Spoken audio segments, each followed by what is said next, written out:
성경에서 예수님께서 비유로 말씀하실 때가 있는데 본문은 하나님 나라를 비유로 그렇게 풀어낸 말씀입니다.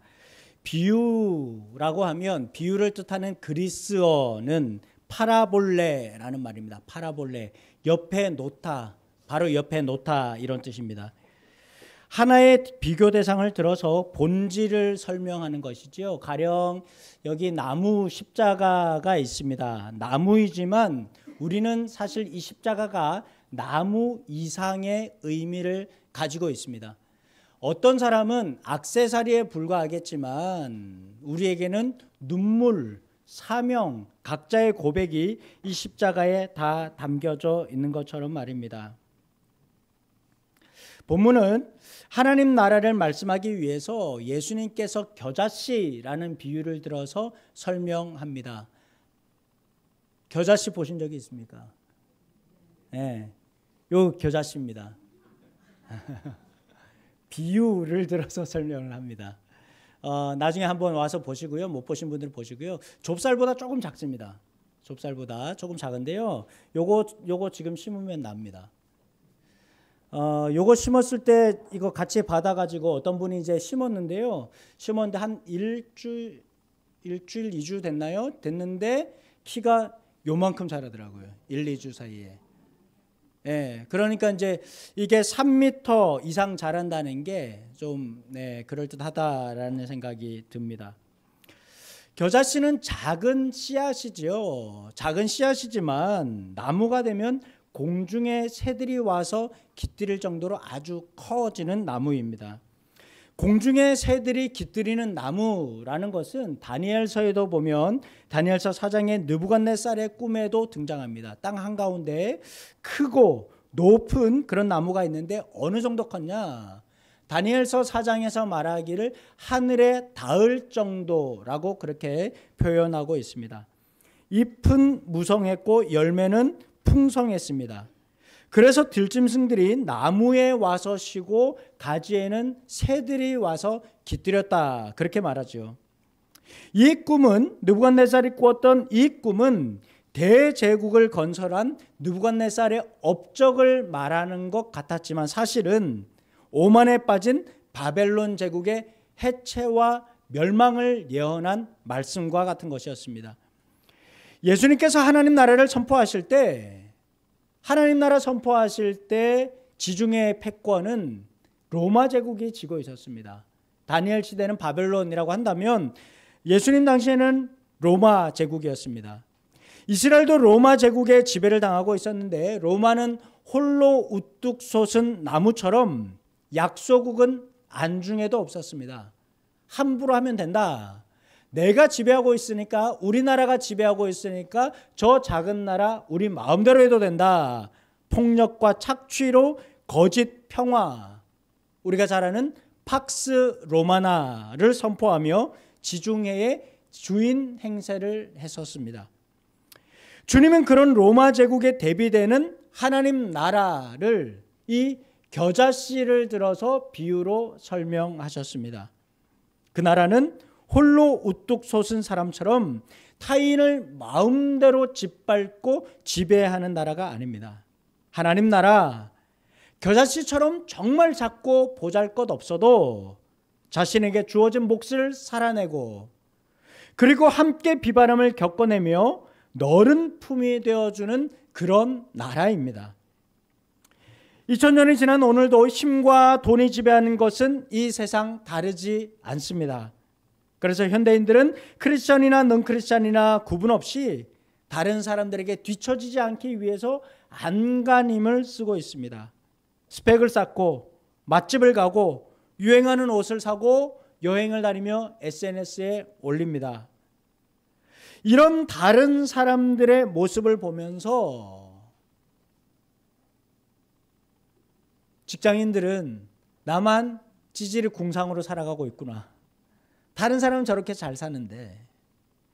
대학생들은 공부나 진로보다 알바에 찌들어서 사는 게 그지 같다 이렇게 말합니다. 그래서 욕망과 현실의 간극을 메우기 위해서 아등바등하며 용을 씁니다. 거대한 소비사회는 돈이면 모든 것 해결할 수 있다고 말합니다. 사람들은 만능 열쇠인 돈을 갖기 위해서 삶의 가장 소중한 것 잃는 줄도 모르고 앞을 향해 전력 질주하죠. 그래서 누군가를 받아줄 마음의 여백이 사라졌습니다. 우리에게 가장 소중한 정, 옆에 사람들과 함께 나누는 우정, 교회 공동체, 우리의 소소한 일상들, 계절의 변화, 자연의 아름다움 잊고 살아갑니다. 여러분은 언제 크게 한번 웃어보셨습니까? 언제 한번 크게 웃어보셨습니까? 때로는 바로 옆에 이 소중한 것들이 있지만 그냥 지나치는 것이 다반사입니다. 더욱 심한 것은 이런 필요를 느끼지 못하는 사람들이 점점 더 늘어나고 있다는 사실이지요. 하지만 우리 주변에는 거대한 폭풍 같은 자본주의의 흐름을 거스르면서 새로운 삶을 추구하는 사람들도 있습니다. 그들은 소비사회에 길들여지기를 거부하고 자발적으로 불편함을 선택한 사람들입니다. 교회가 필요한 것은 바로 이러한 것을 채워주기 위함인데 그러지 못하고 있는 것 같습니다. PPT 한번 볼까요?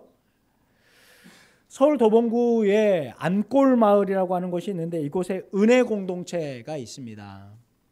작은 교회를 다니던 몇몇 청년들과 교우들이 각각의 외로움을 덜고 일상의 풍요로움을 더하기 위해서 2007년부터 공동생활, 작은 집을 마련해서 공동생활을 시작했습니다. 그러다가 2017년 이 집을 지어서 공동주택을 지어서 함께 살고 있습니다. 방송을 통해서 이 소식들이 알려지며 그들이 사는 모습이 공개되었는데요. 14가구 50여 명의 사람들이 이곳에서 공동체 생활을 하고 있습니다. 이곳에는 가족도 있고 싱글도 있습니다. 이단 사입이 아닙니다. 건강한 사람들입니다. 50여 명이 같이 먹고 자느냐? 그렇지 않습니다. 각 집마다 출입구가 다 다르고요. 각각 사생활이 다 보장이 되어 있습니다. 그런데 안에 예배당이 있고 함께 식사할 수 있는 공간이 식당이 같이 있고 또 여러 가지 활동을 더불어서 함께 생활하기 위해서 모인 곳이기 때문에 함께 생활할 수 있는 공동 공간이 참 많이 마련되어 있습니다. 사람들은 그들을 간헐적 가족이라고 말합니다. 구성원들의 직업도 변호사, 교사, 방송작가, 미용사, 평범한 직장인들, 가정주부 다양합니다. 갓난아이부터 청소년들까지 아이들도 꽤 많이 있습니다. 은혜 공동체 인근에도 이 은혜 교회 교인들이 주변에 이렇게 모여 살고 있습니다. 퇴근 후에 또는 주말에는 자발적으로 만든 밴드도 하고 또 책 모임을 하거나 또 요가, 댄스, 그들이 만든 수십 개의 동아리들이 있습니다. 워킹맘들을 위해서 아이들을 서로 돌봐줍니다. 그리고 또 대안학교도 있다고 합니다. 평소에는 각자의 공간에서 생활하지만 필요에 따라서 서로의 아빠, 엄마, 삼촌, 이모가 되어줍니다. 그들은 이렇게 모여서 간헐적 가족을 이루며 직장 생활하고 사회생활하면서 이곳에서 함께 주거합니다. 놀라운 일은 이 공동체의 어떤 부부가 이곳에 살다가 여기 같이 살고 있는 한 부부가 이혼을 하게 되었습니다. 이혼한 사람들이 떠나느냐? 이곳에 각각의 집에서 살고 있습니다.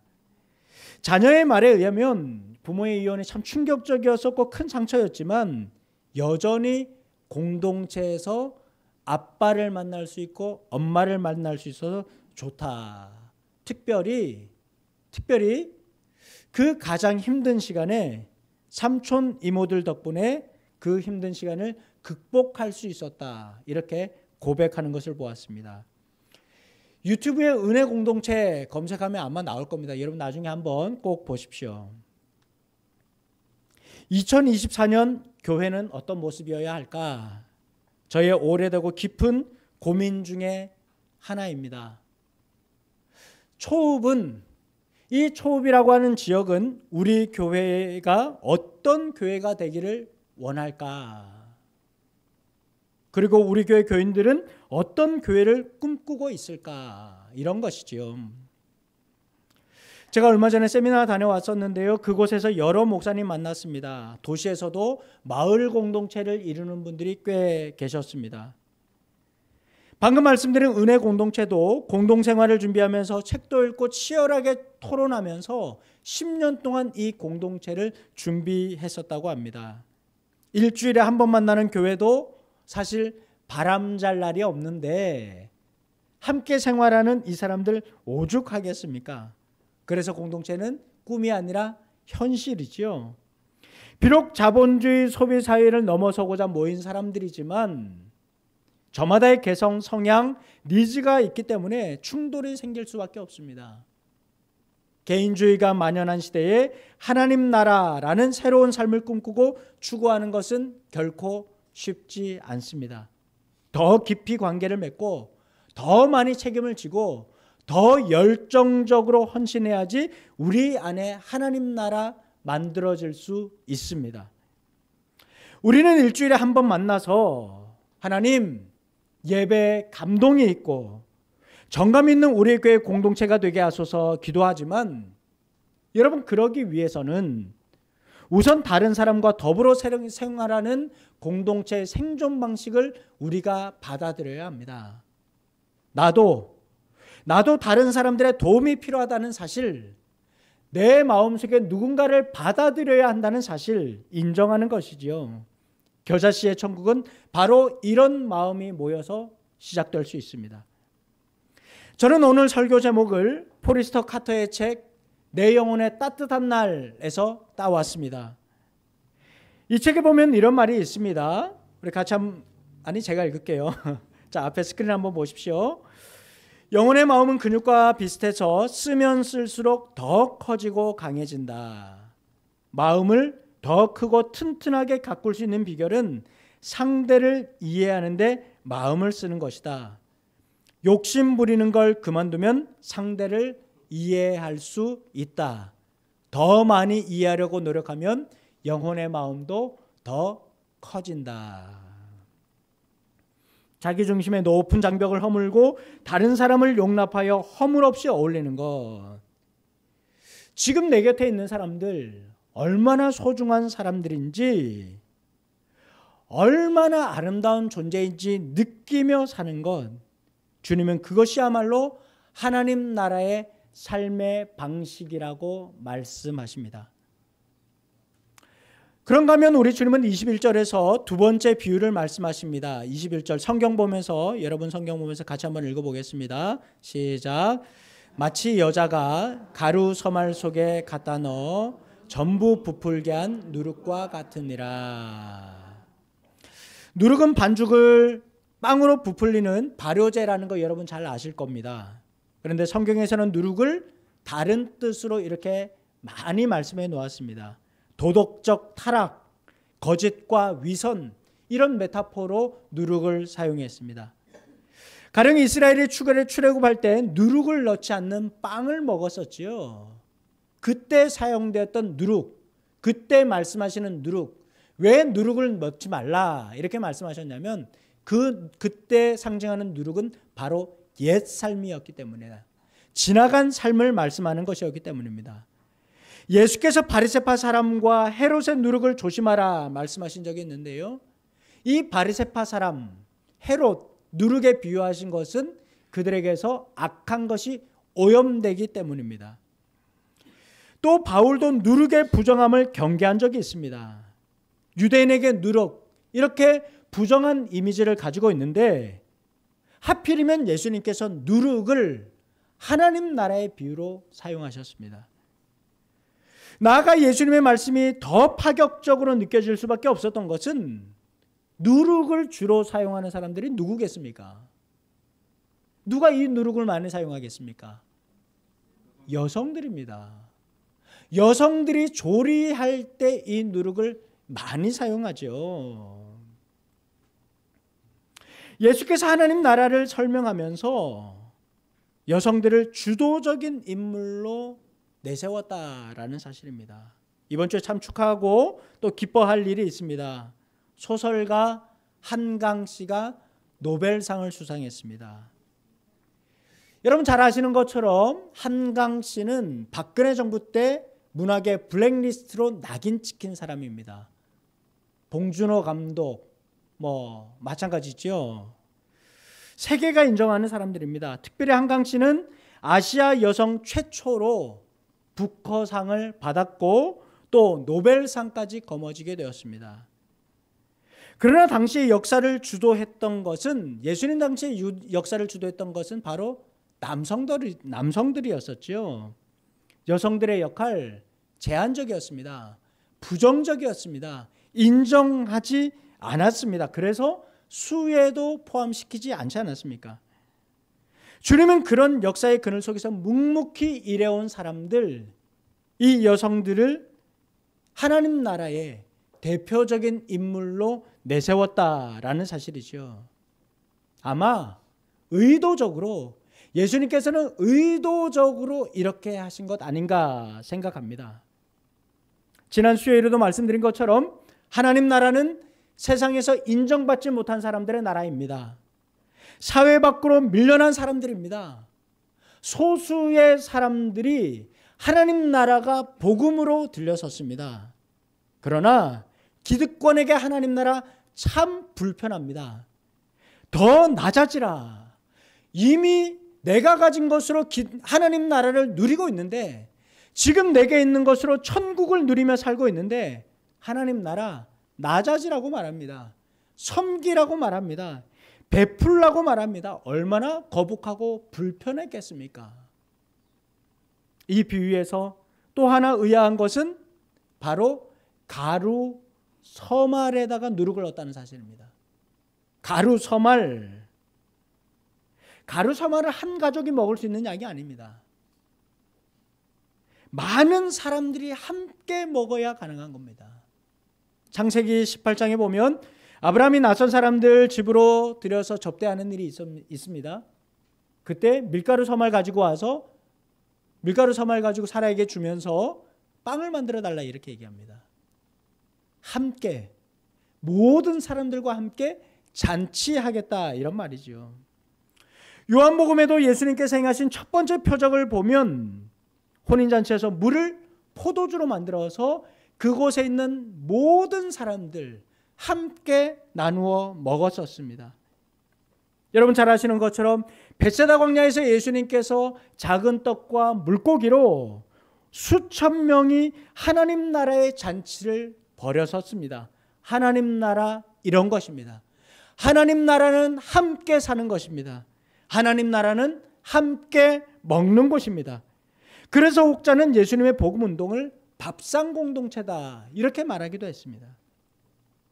음식을 함께 먹고 함께 나누며 기쁨도 슬픔도 답답한 일도 서로 함께 나눌 수 있기 때문입니다. 마치 이런 것 아닙니까? 29절 30절 우리 스크린 보면서 같이 읽겠습니다. 29절과 30절입니다. 같이 읽습니다. 시작. 사람들이 동서남북으로 와서 하나님의 나라 잔치에 참여하리니 보라, 나중된 자로서 먼저 될 자도 있고 먼저 된 자로서 나중될 자도 있느니라. 아멘. 여러분, 동서남북으로부터 찾아온 이 사람들은 누굴까요?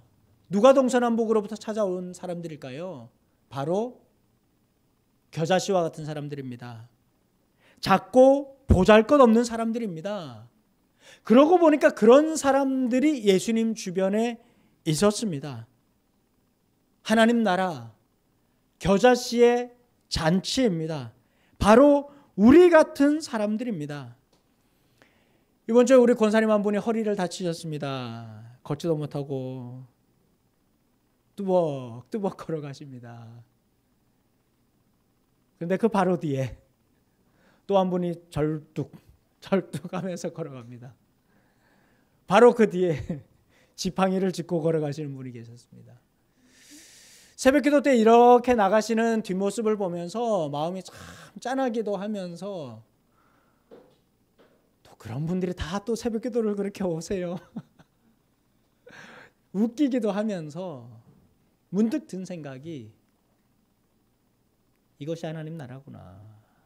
이것이 하나님 나라구나. 저분들이야말로 진짜 하나님 나라 원하시는 분들이구나 생각했습니다. 하나님 나라, 겨자씨와 같은 우리 같은 사람들 위해서 배설된 잔치입니다. 세상은 우리에게 다른 사람들 누르고 우뚝 솟아 서라고 말합니다. 우리에게 우뚝 솟은 백향목이 되라고 합니다. 내가 성공해야 다른 사람들 도울 수 있고, 내가 성공해야 후원할 수도 있고, 내가 성공해야 교회에서 누구 챙길 수 있다 말합니다. 그러나 예수님은 다른 것보다 우선 내 좁은 생각 내려놓고 내 마음을 나누라고 합니다. 마음을 다른 사람들에게 열어놓으라고 합니다. 일상의 기쁨도 얘기하고 삶의 어려움을 나누며 살라고 말합니다. 세상은 넓은 길을 보여주며 그 길 걷지 않으면 당신은 루저가 된다 경고합니다. 그러나 우리 주님은 좁은 길, 그것이 우리 그리스도인들이 가야 할 십자가의 길이라고 말씀하셨지요. 우리 안에 부정적인 생각과 마음은 내가 아무리 수고하고 애써도 우리 교회 달라지지 않는다. 나를 길들이려고 합니다. 그러나 주님은 자기 중심의 누룩을 제거하고 하나님 나라의 누룩이 되라 그렇게 말씀하십니다.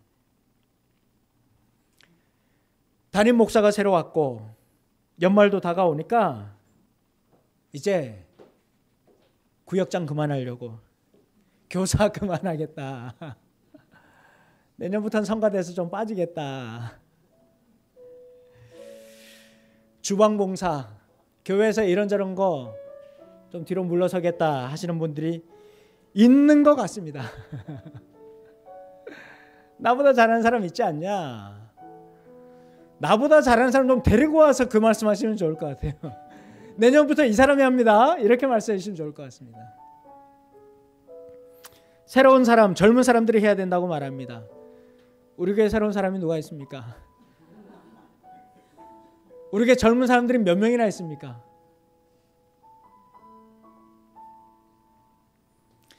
예수님께서는 당시 사회에서 배제되고 차별된 여성을 내세우셨습니다. 누구도 인정하지 않은 여성들이었습니다. 항상 숨어 있어야 되는 여성들이었습니다. 주무대에는 결코 나서서는 안 되는 여성들이었습니다. 그러나 하나님께서는 그들을 통해 하나님 나라의 씨앗을 심는 주도적인 역할을 하게 하셨습니다. 우리가 믿음으로 산다는 것, 우리가 언제 예측과 가능성 따져가면서 믿음으로 살았습니까? 항상 하나님의 능력 신뢰하지 않았습니까? 심는 것은 우리지만 자라게 하시는 분 바로 하나님이심을 믿습니다. 신방하면서 보니까 63년 동안 우리 하나님 정말 수고 많으셨다라는 생각이 들었습니다. 여러분의 개인의 삶 하나님이 뒷바라지하느라 정말 애쓰셨습니다. 여러분이 교회에서 질러놓은 일들 하나님이 쉬지 않고 뒤치다거리 다 하셨습니다. 그래서 우리 교회 안에서 따뜻하고 훈훈한 마음 가진 분들을 통해서 63년 동안 하나님 나라 이렇게 일구어 주셨습니다. 내 짐이 너무 무거우면 여러분 잠시 내려놓으셔도 됩니다. 가슴이 너무 답답하면 말씀하셔도 됩니다.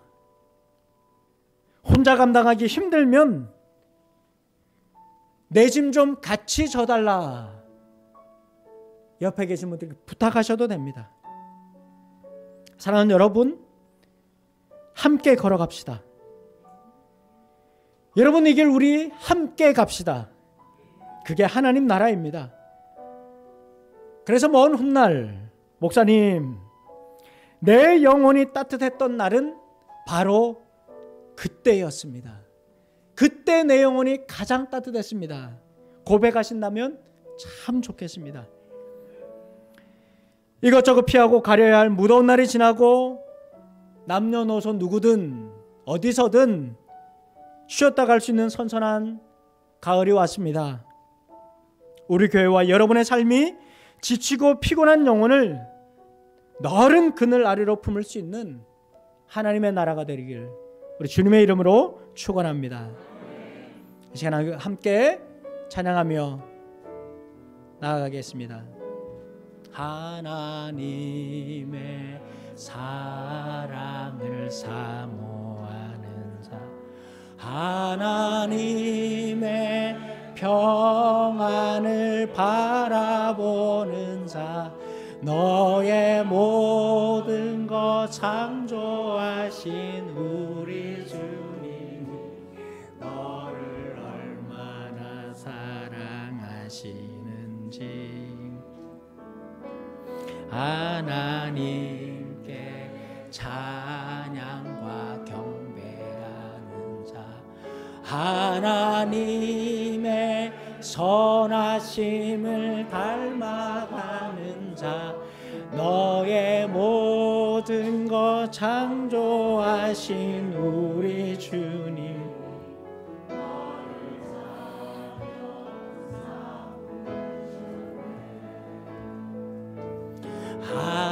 하나님 사랑의 눈으로 너를 어느 때나 바라보시고, 하나님 인자한 귀로서 언제나 너에게 기울이시니, 어두움에 밝은 빛을 비춰주시고 너의 작은 신음에도 응답하시니, 너는 어느 곳에 있든지 주를 향하고 주만 바라보 하나님 사랑의 눈으로, 하나님 사랑의 눈으로 너를 어느 때나 바라보시고, 하나님 인자한 귀로서 언제나 너에게 기울이시니, 어둠에 밝은 빛을 비춰주시고 너의 작은 신음에도 응답하시니, 너는 어느 곳에 있든지 주를 향하고 주만 봐. 우리 가슴에 손을 얹고 손을 들고, 하나님 사랑의 눈으로 너를 어느 때나 바라보시고, 하나님 인자한 귀로서 언제나 너에게 기울이시니, 어둠에 밝은 빛을 비춰 너의 작은 신음에도 응답하시니, 너는 어느 곳에 있든지 주를 향하고 주만 바라보. 이 시간 우리 함께 기도하며 나아갑시다. 하나님, 우리 안에 하나님의 나라 세워주시옵소서. 내 마음속에 하나님 나라 임하여 주시옵소서. 특별히 하나님 아버지, 우리 주변에 지친 이들이 있다면, 상한 심령이 있다면, 병든 이들이 있다면 주님 내 마음 활짝 열고 그들 품어줄 수 있는 넓은 그늘들 되게 해달라고 이 시간 우리 함께 주님 부르며 나아가겠습니다. 주여